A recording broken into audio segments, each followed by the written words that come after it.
நீங்கள் பார்த்துக் கொண்டிருப்பது உங்கள் விஜய். யாரோட சம்பந்தப்படுறதோ குணம் அப்படித்தான் வளரும். நல்ல கந்தமுள்ளதனோட சம்பந்தப்பட்டால் பூவோட சேர்ந்த நாரும் மணக்கும். தீயத்தோட சம்பந்தப்பட்டால் நாங்களும் தீயவர்களாயிடுவோம். புத்திஷஹீயதே பும்சாம் நீச்சைகி சக சமாகதாம். நீச்சர்களோட சமாகமத்தில் இருந்தால் நமக்கு கொஞ்சம் நன்னா இருக்கிற புத்தியும் அவள் கெடுத்துருவாளாம். நாம் சுமாரான புத்தியோட சாது சமாகமத்தில் இருந்தால் நம்மளை மோசமான புத்தியை கூட அவன் நல்லவர்களை ஆக்கிவிடுறான்.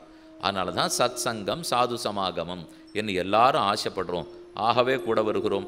யுதிஷ்டிரர் சொல்கிறார், இப்படி ஒரு நம்பிக்கையை அடியோங்கள் பேரில் நீங்கள் வச்சிருக்கிறதுக்கு நான் என்ன பாக்கியம் பண்ணியிருக்கேன்னு தெரியல. இதுக்கு தகுதியுடையவனே அல்லேன்.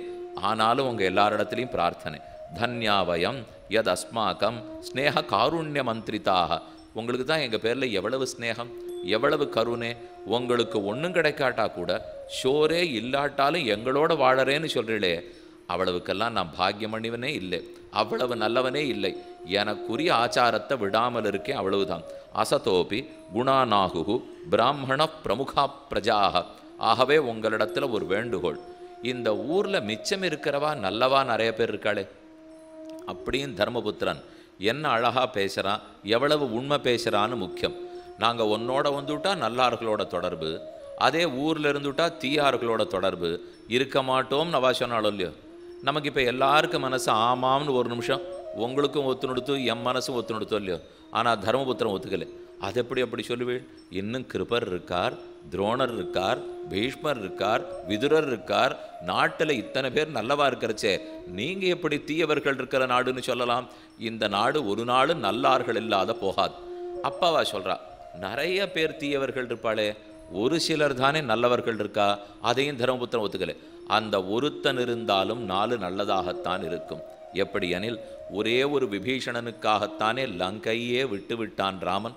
இதை பற்றி ஆச்சரியமான ஒரு பாசுரம் உண்டு. ஸ்லோகமே ராமாயணத்திலே. சீதை ராவணனிடத்தில் பேசின்னு இருக்கா. இஹசந்தோ நவாசந்தி சதோவா நானுவர்த்தசே. அப்போ அவனை பார்த்து கேட்குறா, இது அசோகவனத்தில் ராவணன் சீதையை துன்புறுத்த வந்திருக்கான். சீதை கேட்கிறாள், இந்த ஊரில் ஒரு நல்லவன் கிடையாதா ராவணா? அவங்ககிட்ட கேட்டுட்டு தானே நொந்து கொண்டாள். விபீஷணன் ஒருத்தன் இருக்கிறச்சே இந்த கேள்வியை நம்ம கேட்டிருக்கக்கூடாதே. நாளைக்கு நாட்டுக்கு திரும்பின அப்புறம் ராமன் கேட்பார், சீதே இந்த ஊரில் நல்லவனே இல்லையாமே, நீ கேட்டியாமே? விபீஷணன் கண்ணில் படலையா? இதை போல ஒரு ராஜகுமாரி கேட்டிருக்கலாமா என்று ராமன் கேட்பார். அதனால் சட்டுன்னு வார்த்தையை மாற்றிக்கிறான். ஒரு நல்லவன் இருந்தாலும் நீ மதிக்கலையே ராவணா. நல்லவன் இருக்கணும், இருக்கிற நல்லவன் மதிக்கப்படணும். இருந்தால் மட்டும் பிரயோஜனம் இல்லை. அவரை எங்கேயானு ஒரு மூலையில் ஊர்க்காரா போட்டு வச்சுருந்து அவர் சொல்கிறதையே கேட்கலன்னா அப்புறம் என்ன லாபம்? ஆக நல்லார்கள் இருக்கணும், நல்லார்கள் சொல்றது கேட்கப்பட வேண்டும். அதனால் நல்லார்கள் இருக்கா, பீஷ்மர் இருக்கார், துரோணர் இருக்கார், விதுரர் இருக்கார். அவர்களை எல்லாம் நாளைக்கு யார் பார்த்துப்பா? நீங்கள் என்ன சொல்கிறீர்கள்? நாங்கள் காட்டுக்கு போயிட்டா எங்களை பார்த்துக்கிறதுக்கு ஆள் இல்லைன்னுட்டு. பார்த்துக்கவே வேண்டாம். தர்மபுத்திரன் அழகான ஒரு நியாயம் சொல்கிறான். நான் காட்டுக்கு போயிட்டா தனிமையில் இருக்க போகிறேன், மிருகங்கள் மட்டும்தான் இருக்க போகிறது, மனுஷர்களால் இல்லை. இருந்தாலும் காட்டில் ரிஷிகள் தானே வாழ்ந்துட்டு போகிறா. அதனால் என்னை பற்றி கவலைப்படுறதுக்கு ஒன்றுமே இல்லை. ஆனால் மிருகங்களாட்ட இருக்கிற மனுஷர்கள் வாழ போகிறது உங்கள் நாட்டில் தான். அதனால் அவர்களிடத்துலேருந்து காப்பாற்றணுங்கிறது தான் இப்போ உங்கள் வேலையை தவிர என்னை காப்பாற்ற வேண்டிய தேவையே இல்லை. ஏன்னா நான் காட்டுக்கு போகிறேன், அங்கே யாரும் எனக்கு துன்பம் கொடுக்க மாட்டார்கள். நாட்டில் இருக்கிற துரியோதனன் துச்சாசன இடத்துலேருந்து பீஷ்மரனையும் துரோணரையும் காப்பாற்ற போகிறது எப்படின்னு நீங்கள் யோசிங்க. அதனால் அவனுக்கு ரொம்ப தெளிவாக இருக்கார். மிருகங்கள் இருக்கிற இடத்துல அவன் ஆபத்துன்னு நினைக்கிறேன். மனுஷ ரூபத்தில் இருக்கிறவா இருக்கிற இடத்துல தான் ஆபத்து. நிஜத்தில் அசுரர்களும் ராட்சசர்களும், ஆனால் எடுத்துட்டு இருக்கிற உடுப்பும் வேஷமும் மனுஷ வேஷம். அப்போ அவர்களிடத்திலிருந்து தானே நம்ம காப்பாற்றி கொண்டாகணும். அதனால் அவளை காப்பாற்றுறதுக்கு நீங்கள் நாட்டோடு இருங்கோ. நிவிருத்தேஷு த பௌரேஷு ரதா நாஸ்தாய பாண்டவாக ஆஜக்முர் ஜான்ஹவி தீரே பிரமாணாக்கியம் மகாவட்டம். சரின்னு பலரும் தர்மபுத்திரனுடைய வேண்டுகோளுக்கிணங்க நாட்டுக்கு திரும்பினார்கள். ஆனால் ஒரு சிலர் மட்டும் என்ன ஆனாலும் எங்கள் பாட்டை நாங்கள் பார்த்துக்குறோம், உன்னோட தான் கூட வருவோம் அப்படின்னு வந்தார்கள். இது கொஞ்சம் வித்தியாசம். ஏன்னா ராமாயணத்துக்கும் மகாபாரதத்துக்கும் ஒன்று திரேதாயுகம், ஒன்று துவாபர யுகம். ராமன் அந்த இடத்துல எந்த சுகபோகத்தையும் அனுபவிக்க மாட்டேன், தனித்துத்தான் இருப்பேன்னு பிரதிங்க பண்ணிட்டு வந்தார். ஆனால் அதை போல் இங்கே பிரதிங்க இல்லை. 12 ஆண்டு பலரோடையும் பேசலாம், வாழலாம். ஆனால் ஒரு வருஷம் மட்டும்தான் கண்ணில் படாமல் வாழ வேண்டும். இது அதுக்கும் இதுக்கும் இருக்கிற வித்தியாசம். அதனால தான் பலரும் கூட வந்திருக்கா. அங்கே ஒத்துருமே வரல பாருங்க.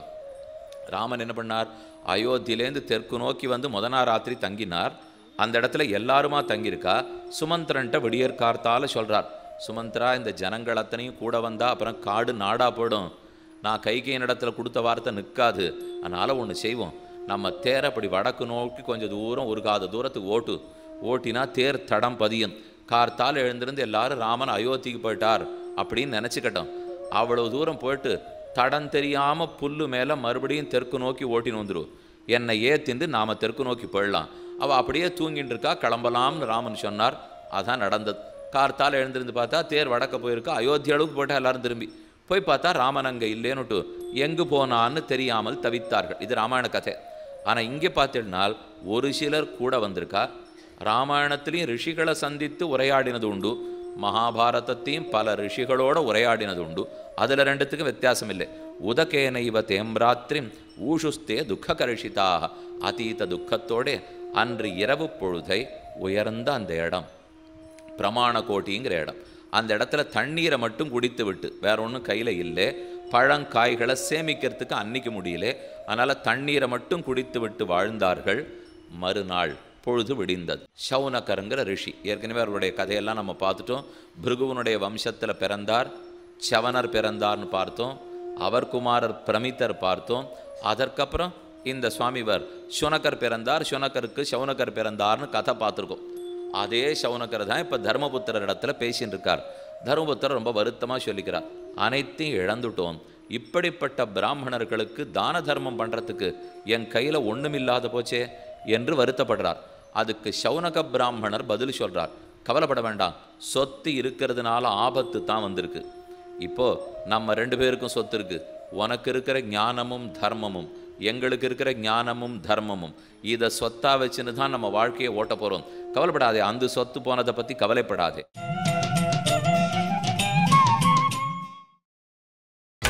நீங்கள் பார்த்துக் கொண்டிருப்பது உங்கள் விஜய். சௌனக பிராமணர் பதில் சொல்கிறார், கவலைப்பட வேண்டாம், சொத்து இருக்கிறதுனால ஆபத்து தான் வந்திருக்கு. இப்போது நம்ம 2 பேருக்கும் சொத்து இருக்குது. உனக்கு இருக்கிற ஞானமும் தர்மமும், எங்களுக்கு இருக்கிற ஞானமும் தர்மமும், இதை சொத்தா வச்சுன்னு தான் நம்ம வாழ்க்கையை ஓட்ட போகிறோம். கவலைப்படாதே, அந்த சொத்து போனதை பற்றி கவலைப்படாதே. பிரபாதாயாந்து சர்வர்யாம் தேஷாம் அக்லிஷ்ட கர்மணாம் வனம் ஈயாசதாம் விப்ராக தஸ்துர்பிக்ஷா புஜோசதா தானுவாச்ச ததோ ராஜா குந்திபுத்ரோ யுதிஷ்டிரா. என் கையில் ஒன்றுமில்லைங்கிறது தான் எனக்கு வருத்தம். அப்போ என் கடமையிலேருந்து தவறிட மாட்டோனோ? கர்மயோகத்தின்படி பிராமணர்களுக்கு நான் சோறு போட்டுவிட்டு தானே நான் சாப்பிட்ணும். நான் க்ஷத்ரியனாச்சேனால். அப்போ சௌனகர் சொல்கிறார், இப்போ ராஜாவாகவே இல்லையே தர்மபுத்திரா, நீ அதை இழந்திருக்கே. அதனால் காட்டில் எங்களோட ஒருத்தனாக தான் இருக்கே, நீ கவலைப்பட தேவையில்லை, எங்கள் பாட்டை நானே பார்த்து கொள்ளுகிறோம். எல்லா பிராமணாலும் சொல்கிறார், கதிரியா பவதாம் ராஜன் தாம் வயம் கந்துமுத்தியதாக நார்கஸ்யஸ்மான் பரித்தியக்தும் பக்தான் சத்தர்ம தரிசினா. உங்ககிட்ட பணம் இருக்குங்கிறதுக்காக உங்கள் நாட்டில் நான் இருக்கவே இல்லையே யுதிஷ்டிரா. நாங்கள் எல்லாரும் நீ தானம் கொடுத்தேங்கிறதுக்காக அவங்ககிட்ட இருந்தேன். பிராமணர்கள் துணுக்குன்னு ஒரு விஷயத்தை சொல்கிறா. இப்போ தர்மபுத்திரன் சொல்கிறத கேட்டுட்டு ஒருத்தருக்கு தோணித்து, அப்படின்னா உங்கள் நாட்டில் நான் இத்தனை நாள் நான் இருந்ததுக்கு நீ கொடுத்துட்டே இருந்தேங்கிறதுக்காக நான் வாங்கிட்டு கூட இருந்ததா நினைக்கிறியா?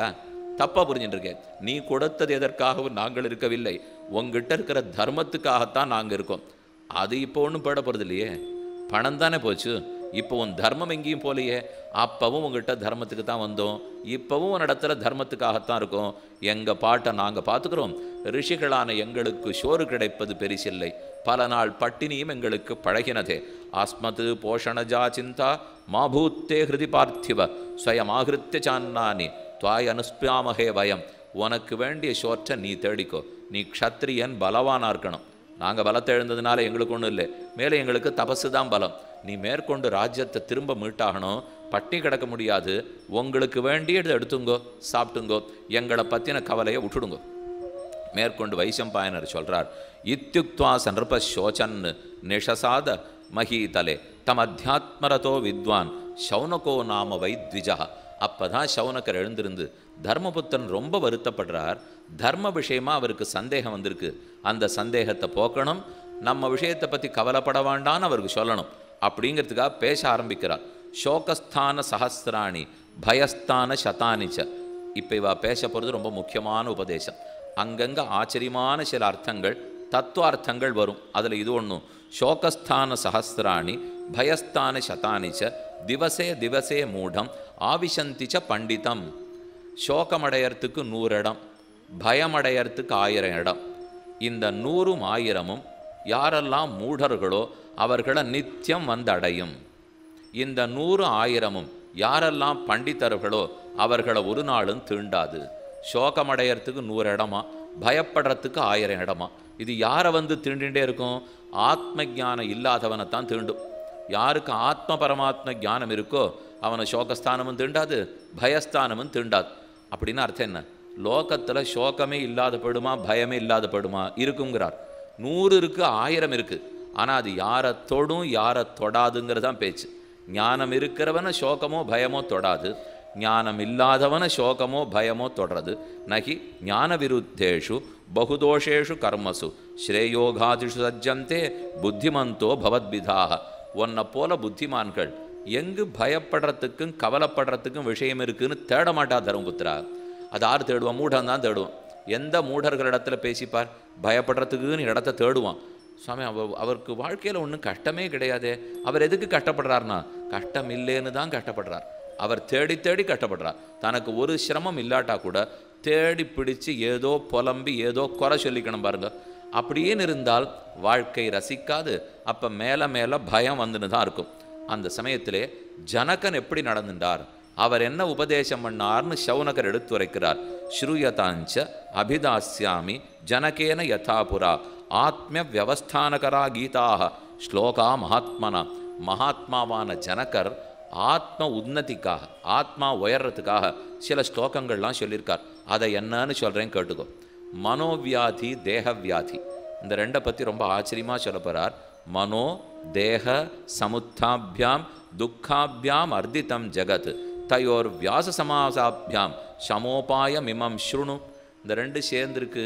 ஒத்தராக இருந்தாலே தாங்காது, 2 பேர் சேர்ந்தா கும்பகர்ணனே போரும், ராவணனு சேர்ந்துட்டா, ஹிரண்யாட்சனே போரும், ஹிரண்யகசிபும் சேர்ந்துட்டா, சுந்தனே போரும், உபசந்தனு சேர்ந்துட்டா. 2 பேர் சேர்ந்துட்டா போரும் சுவாமி. ஒரு யமனே போரும், இன்னும் 2 யமனா வேற இருந்தா. அதை போலத்தான் இவா 2 பேருமா. ஒன்று மனோவியாதி, ஒன்று தேகவியாதி. இந்த 2 சேர்ந்து ஒரு மனுஷனை எப்படி ஆட்டுவிக்கும் தெரியுமோ? வியாதேகே அனிஷ்ட சம்ஸ்பர்ஷாத்து ஸ்ரமாத்து இஷ்ட விவர்ஜனாத்து. ஒரு மனுஷனுக்கு 4 விதத்தில் மனம் பாதிக்கப்படுறது வியாதியினால். முதல்ல நோய்வாய்ப்பட்டால் மனம் பாதிக்கிறது. அனிஷ்ட சம்சர்ஸ்வாத், அவனுக்கு பிடிக்காதது வந்து அடைஞ்சுட்டா பாதிக்கப்படுறது. ஒருத்தரை பார்க்கவே கூடாதுன்னு நினைக்கிறோம், முகத்தை கண்டாலே ஆகாது. ஆனால் நான் இப்படி உபன்யாசம் முடிச்சு இறங்கச்சே ஒரு எதிர்த்த மாதிரி வந்துட்டார் அப்படின்னா இதான் பிடிக்காதது தொடறதுன்னு அர்த்தம்.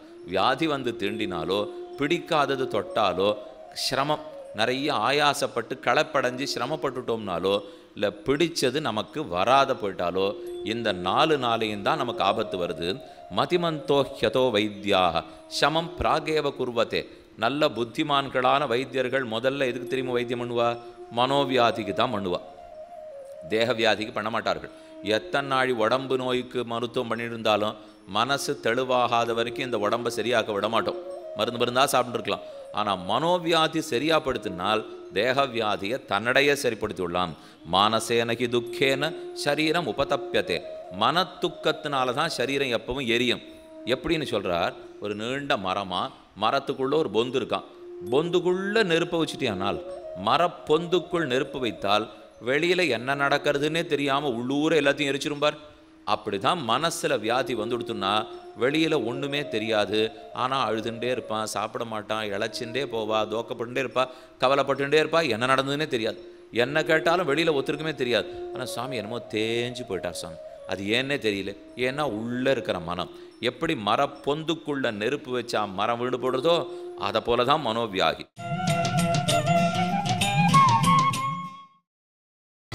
நீங்கள் பார்த்துக் கொண்டிருப்பது உங்கள் விஜய். மானசம் சமயே தஸ்மாத் ஞானேன அக்னிபுவாம்புஜ. அப்போ ஒன்று செய், இந்த மனோவியாதியை போக்குறதுக்கு என்ன தெரியுமோ வழி? நீ அதுக்கு நெருப்பு வச்சுருங்கிறார் அவர். அது உனக்கு நெருப்பு வச்சு அழிக்கிறதுக்குள்ளே தர்மபுத்திரா நீ அந்த மனோவியாதிக்கு நெருப்பு வச்சிரு. அகங்கார மமகாரத்தை தொலைச்சிரு. மனசை நன்னா தெம்பாக்கிக்கோ. மனசோ துக்கமூலந்து ஸ்னேக இத்யுபலப்யதே ஸ்னேகாத்து சஜ்ஜதே ஜந்து துக்கயோகம் உபைதிச்ச. மனசு முதல்ல துக்கப்படும். அந்த துக்கத்தினால யார்கிட்டையோ ஒரு ஸ்னேகம் வரும். ரொம்ப கவலைப்படுவோம், ரொம்ப பயப்படுவோம். ஆரோத்தர் அப்படி தொட்டு அதெல்லாம் ஒன்றும் கவலைப்பட வேண்டாம் அப்படின்னு வேணும்னு ஒரு வார்த்தை சொன்ன உடனே அவரிடத்துல ஒரு ஸ்நேகம் வரும். அவர் நல்லவரா தீயவரான்னு பார்க்காத விவேகத்தை ஒழிச்சுட்டு இவர் நல்லது தான் நினச்சிப்போம். அவர் என்ன தீமை பண்ணாலும் அதை சரி சரின்னு நினச்சிப்போம். கடைசியில் எந்த தீமை வரக்கூடாதுன்னு இவன் மனோவியாதி பட்டானோ அதே தீமை தான் இவனிடத்துல வந்து சேரும். ஆகவே அந்த மனசு துர்பலமாக இருக்கிறச்சே, அது பலவீனமாக இருக்கிறச்சே ஒருத்தன் ஒரு வார்த்தை பேசுகிறானே, அப்போ கொஞ்சம் விவேக ஞானத்தை பயன்படுத்து. நாம் பலவீனமாக இருக்கோம், இப்போ யார் சொல்கிறதையும் ஒன்றும் கேட்க வேண்டாம், நேர கண்ணன் திருவடியில் பற்றுவோம், வியாசரை சொல்லியிருக்கிறத படிப்போம், வால்மீகி சொன்னதை படிப்போம், ஆழ்வார் ஆச்சாரியர்கள் எழுதியிருக்கிறத கேட்போம். கொஞ்சம் மனசு தழும்பல் நின்னப்புறம் மக்களை பார்ப்போம். அந்த தழும்புற சமயத்துக்கு யாரையானு பார்த்தா அவள் குழப்பி விட்டுடுவாங்கிறார். ஏன்னா அவர்களுக்கே தெரியல நான் எங்கே தேடின்னு இருக்கேனோ அதை தான் அவனும் தேடின்னு இருக்கான்.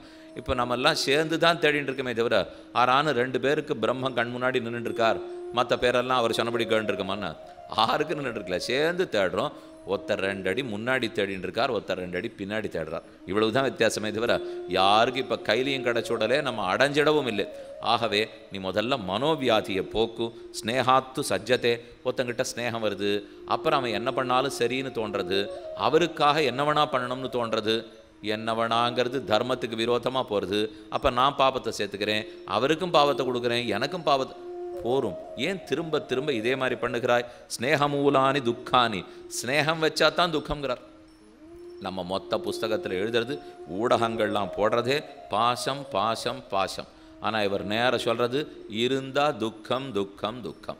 பாசம் வேண்டாம், பாசம் இருந்தால் துக்கம் தான் பட போகிறே, பாசத்தை கேட்டுட்டியானால் துக்கமே படமாட்டாய். சாமி அவர் ஒருவேளை கல்யாணம் பண்ணிக்கலையோ என்னமோ, அதனால் வேணால் அவர் சொல்லிட்டு இருக்கலாமே தவிர நாங்கள் அதெல்லாம் ஆகி குழந்தைகள்லாம் பெற்று எவ்வளவு சிரமப்பட்டு வளர்த்துருக்கோம்னால் அப்படியெல்லாம் அவர் சொல்லவே இல்லை. என்ன குடும்பஸ்தனாக இருந்தாலும் கிரகஸ்தனாக இருந்தாலும் எங்கு எவ்வளவு எப்படி பாசம் வைக்க வேண்டுமோ அப்படித்தான் வைக்க வேண்டும். அதற்கும் ஒரு வயசு வரமுறை இருக்குது. அதுக்குன்னு 85-90 வயசுக்கும், இப்போ நமக்கு இப்போ தான் கல்யாணம் ஆகிருக்கு, 2 குழந்தைகள் பிறந்திருக்கு, 30 வயசு ஆறுதுன்னு வச்சுக்கோ. அப்போது சுவாமி வேலை, நான் குடும்பத்தை காப்பாற்றணும், அதே பெருமாளிடத்தில் ஈடுபடணும், இது பார்த்துக்கோ அதை பார்த்துக்கோன்னா கொஞ்சம் அதை அதிகமாக தான் பார்க்க தோணும், இதை குறைவாக தான் பார்க்க தோணும். அப்போ தப்பில்லை. ஆனால் பேரம்பேத்தி எடுத்த பிற்பாடும் இன்னும் நான் செய்தித்தாளை படிச்சுட்டு இருப்பேன், ராமரை வந்து சேவிக்க மாட்டேன், இன்னும் நாம சங்கீர்த்தனத்துக்கு வரமாட்டேன், ஒரு புஸ்தகத்தை எடுத்து படிக்க மாட்டேன், பெண்ணே பிள்ளையே பேரனே பெயர்த்தியே அப்படின்னே போயிட்டு இருப்பேன்னால் அது நியாயமாக இருக்குமா? நிச்சயமாக சரியாக இருக்காது. அப்போ பெருமாள் எங்கேயானு மன்னிக்க போகிறாரா? ஓஹோ இவன் வேணும்னு காரணம் தேடுறான் நம்மகிட்டேருந்து வெளியில் போகிறதுக்கு. இவன் சின்ன வயசில் போனால் போகிறது குடும்பத்தை பார்க்கட்டுன்னு விற்றேன், நன்னா குடும்பம் ஆன பிற்பாடு அவாவா முன்னுக்கு வந்தாச்சு, இப்போவும் ஒரு கைங்கரியத்தில் ஈடுபடாமல் தங்குடும்பமேனு பார்த்துருந்தால் அது தப்பான பாசம்தானே. ஆழ்வார் பாசுரத்தில் சாதிக்கிறார், பாதமடைவதன் பாசத்தாலே மற்றவன் பாசங்கள் முற்றவிட்டு. பெருமானுடைய திருவடிகளை அடையணுங்கிற பாசம் இருந்துதான். அந்த பாசத்தால் மற்ற வன் பாசம், நம்முடைய வன் பாசம் தான் பாப்பம் பிடிக்கிறது இல்லையோ, பெருமான் திருவடி அடையிறதுல பாசம் வச்சுக்கோ, மற்ற இடத்துல பாசத்தை அகற்றிடு. பரமாத்மனியோ ரக்தா விரக்தா அபரமாத்மனி, மார்பால் மனம் சுழிப்ப மங்கையர்தோள் கைவிட்டு நூற்பால் மனம் வைக்க நுய்விதாம் நாற்பால வேதத்தான் வேங்கடத்தான். ஆழ்வார் ரொம்ப ஆச்சரியமாக பாசுரத்தில் சாதிக்கிறார். மார்பால் மனம் சுழிப்ப, பெருமானிடத்தில் மன ஈடுபட மற்ற விஷயத்தில் பாசம் தன்னடையே கழண்டுபடும். அவனிடத்துல நிறைய ஈடுபடணும்னா நிறைய கேட்டு தெரிஞ்சுக்கணும். அவர் எப்படிப்பட்டவர்னு தெரிஞ்சிக்க மற்ற எல்லாம் அதோட ஒப்பிடச்சு அல்பம்னு புரிஞ்சுடும். அந்த ஞானம் வந்தால் தான் அங்கே ஈடுபாடு வரும். நாம் என்ன நினச்சிப்போம், வைராக்கியம் வந்தால் பெருமாள்கிட்ட போகலான்னு. அவரிடத்துல போனால் தான் வைராக்கியமே வரும்.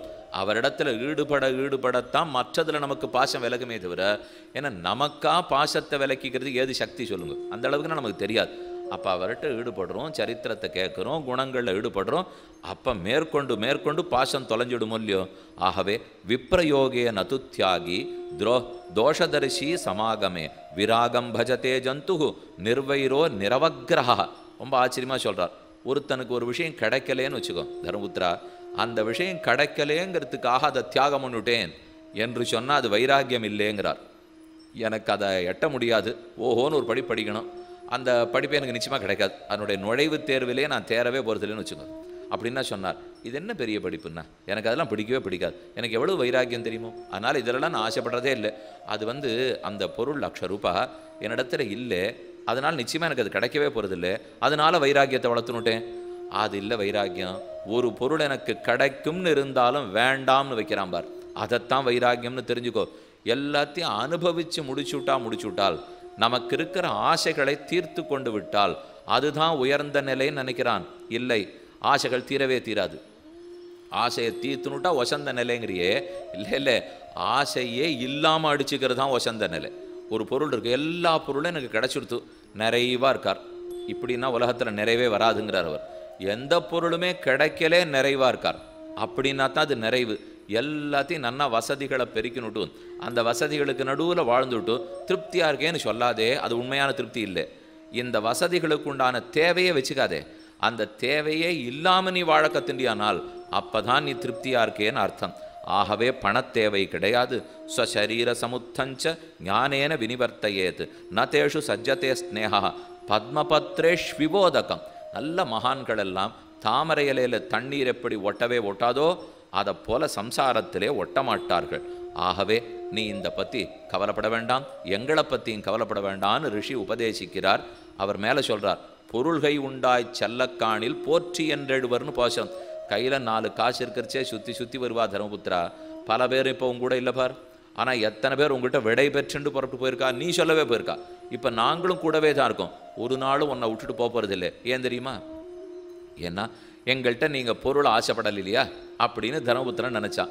அந்த ரிஷி ரொம்ப ஆச்சரியம் பதில் சொன்னார், இப்போவும் உன் கையில் பொருள் இருக்கவே தான் தர்மபுத்திரா நான் கூட இருக்கேன். ஆனால் மற்ற பேர் பொருள்னு பணத்தை நினச்சிண்டா, நாங்கள் பொருள்னு தர்மத்தை நினச்சிட்டோம். அவ்வளவுதான் வித்தியாசமே தவிர இப்போவும் உன் கையில் தர்மம் பசை இருக்கவே தான் நாங்கள் இருக்கோம். இப்போ உங்கள்கிட்ட தர்மங்கிற பொருள் இல்லாட்டா நான் இருக்க போகிறோமா? யாரோ தம் பொருளுங்கிற பணத்தை பொருள் நினைக்கிறான், கூட சுத்துறான். சில பேர் பக்தியை பொருள் நினைக்கிறான், கூட சுத்துறான். ஆக பொருள் இருந்தால் தான் கூட சுத்த போகிறார்கள். அதுக்கு தான் நாங்களும் இருக்கிறோம். தஸ்மாத் அர்த்தாகமா சர்வே மனோமோக விவர்தனாக கார்பண்யம் தர்ப்பமானௌச்ச பயம் உத்வேக ஏவச்ச. பணத்தை நினைக்க நினைக்க நமக்கு லோபித்தனம், கருமித்தனம் வந்துடும், உத்வேகம் வரும், கோபம் வரும். ஆகவே இது எதுவும் தேவையில்லை, விட்டுவிடு. அதை பற்றின கவலையை விட்டுடு. அனித்யம் யௌவனம் ரூபம் ஜீவிதம் ரத்தன சஞ்சயா. இதெல்லாமே நிற்கிறது கொஞ்ச நாளில் காணப்படும். யௌவனம் இளமை, நேத்திக்கு இன்றைக்கி நமக்கெல்லாம் வயசாகிட்டு தெரியுமோ? அது என்னமா சுவாமி, அதே வயசு தான் ஆயிருக்குண்ணா, ஒரு நாள் ஏறித்தா இல்லையா? நேத்திலேருந்து இன்றைக்கி வர்றதுக்குள்ளே 24 மணி நேரம் போச்சு இல்லையோ? திடீர்னு ஷட்டப்த பூர்த்தி அன்னிக்கார்த்தால் வருமானா? இப்படி வராது. பிறந்த நாள்லேருந்து ஒரு நாளாக கூட்டின்னு போனால் தான் ஷட்டப்த பூர்த்தி நாள் வரும். இல்லை, பிறந்த நாள் முதல் திருநக்ஷத்திரம், 2ஆம் பிறந்த நாள், 3ஆம் பிறந்த நாள், 61 அப்படின்னு ஆருமே சொல்கிறது இல்லையே. ஒரு நாளாக வயசாகிட்டு போகிற சொல்லியோ? அப்போ யௌவனம்னு சொல்கிறது அனித்தியம். இளமை ஒரு நாள் நித்தியமாக இருக்காது, மாறிட்டு தான் இருக்கும். ரூபம், என்ன அழகு, என்ன தோள், என்ன கண்கள், என்ன மூக்கு, என்ன நாசி அப்படின்னு பார்த்துட்டே இருப்போம். ஆனால் அந்த ரூபம் அப்படி இருக்கவே இருக்காது. இது என்னன்னு இகழ்ந்து பேசுகிற அளவுக்கு மாறி போயிடும். ரூபம் ஜீவிதம் ரத்தன சஞ்சயா. நீ சேர்த்து வச்சிருக்கிற பணம் இருக்கே, அதுவும் கொஞ்சம் கொஞ்சமாக குறைஞ்சி போயிடும். ஆனால் குறையாத இருக்கிறது ஞானம்.